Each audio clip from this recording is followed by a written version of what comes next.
You are the end result of a 7 million year experiment. Somewhere in Africa, around 7 million years ago, a creature called Sahelanthropus took its first wobbly steps on 2 legs instead of 4. It had no idea what it was starting. No cities, no language, no idea that one distant descendant would end up building rockets. Today, I'm taking you from that first stumbling step all the way to right now in about 5 minutes. This is the story of how you became human. Fast forward a few million years. Around 4.4 million years ago, Ardipithecus was still part tree dweller, part something new, climbing branches, but starting to test the ground below. Then came Lucy. 3.2 million years ago, Australopithecus afarensis walked fully upright across the plains of East Africa. She stood about 3.5 feet tall. No weapons, no fire, no language, just 2 free hands and a very long road ahead. 2.6 million years ago, something changed. A creature we call Homo habilis, the handy man, picked up a rock and struck it against another rock. The first tool was born, crude stone flakes,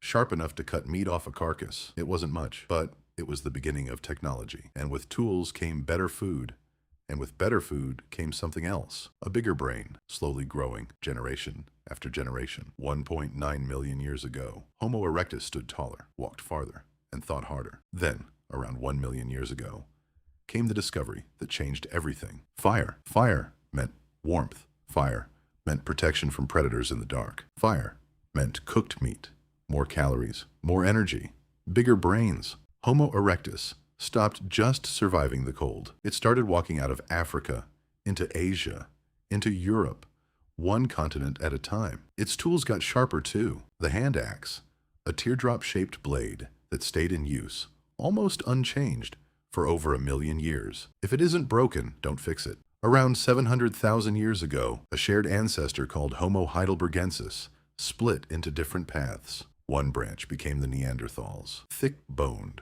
powerful, expert hunters who wrapped themselves in animal hide against the Ice Age cold and carried spears sharpened from wood and stone.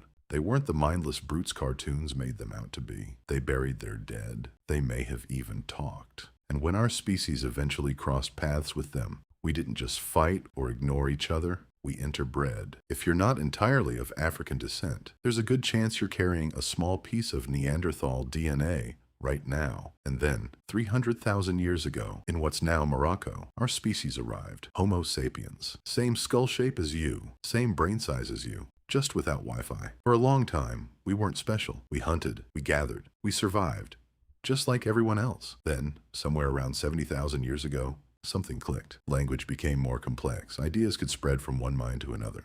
We started telling stories, drawing on cave walls, believing in things we couldn't see. Spirits, myths, tribes bigger than family. That leap is sometimes called the cognitive revolution. It's the real reason you're not still living in a cave, even though your ancestors absolutely were, for a very long time. Small bands of us walked out of Africa and never really stopped. Within a few tens of thousands of years, humans had reached Asia, Australia, Europe, and eventually, on foot and by boat, the Americas. One species spreading across an entire planet on foot. For 300,000 years, humans moved with the seasons, following herds, following food. Then, about 12,000 years ago, everything slowed down. We planted seeds on purpose. We domesticated wheat, sheep, goats. For the first time, humans stayed in one place. Villages became towns. Towns became cities. The wild wandering hunter became a farmer.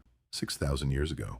To now from there, it moved fast. Writing, bronze, empires, machines, rockets, phones. In just 12,000 years, a blink of an eye compared to 7 million.